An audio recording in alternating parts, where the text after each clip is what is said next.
ഭൂമി കൈമാറ്റത്തിൽ കബളിപ്പിക്കൽ ഒഴിവാക്കി സുതാര്യത ഉറപ്പുവരുത്താൻ കേരള പോക്കുവരവ് ചട്ടങ്ങളിൽ ഭേദഗതി വരുത്തുകയാണ്.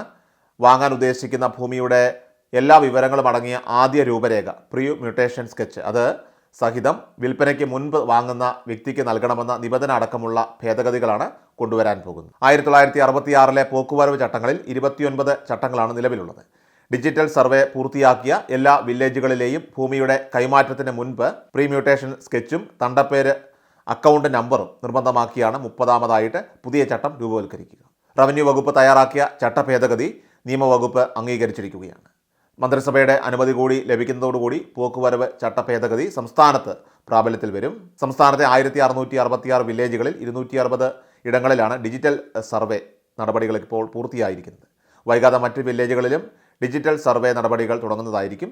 ഡിജിറ്റൽ സർവേ പൂർത്തിയായ ഇടങ്ങളിൽ ഭൂമിയുടെ വ്യക്തിഗത സ്കെച്ചുകൾ തയ്യാറാക്കിയിട്ടുണ്ട്. നിലവിലുള്ള ഭൂമി മുഴുവനായിട്ട് വിൽപ്പന നടത്താൻ പുതിയ സ്കെച്ച് വേണ്ടിവരില്ല. എന്നാൽ ഈ ഭൂമി മുറിച്ചു വിറ്റാൽ വില്ലേജ് ഓഫീസിൽ അപേക്ഷ നൽകുന്ന മുറയ്ക്ക് 4 ദിവസത്തിനകം സർവേയർ പ്രീ മ്യൂട്ടേഷൻ സ്കെച്ച് തയ്യാറാക്കി നൽകണമെന്നാണ് ചട്ടം.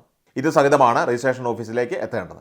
കൈമാറ്റം ചെയ്യുന്ന ഭൂമിയുടെ വിവരങ്ങൾ എൻ്റെ ഭൂമി പോർട്ടലിൽ ഉൾപ്പെടുത്തുന്നതാണ്. രജിസ്ട്രേഷൻ, സർവേ, റവന്യൂ വകുപ്പുകളുടെ നടപടിക്രമങ്ങളൊക്കെ തന്നെ ഓൺലൈനായിട്ട് പൂർത്തിയാക്കാൻ ഇതുവഴി സാധിക്കുകയും ചെയ്യും. രജിസ്ട്രേഷൻ പൂർത്തിയായാൽ വസ്തു വാങ്ങിയവർ പോക്കുവരവിനും തണ്ടപ്പേരിനുമായിട്ട് താലൂക്ക് ഓഫീസിൽ കയറി ഇറങ്ങുന്നത് ഒഴിവാക്കാനാകുമെന്നാണ് അധികൃതരുടെ പ്രതീക്ഷ.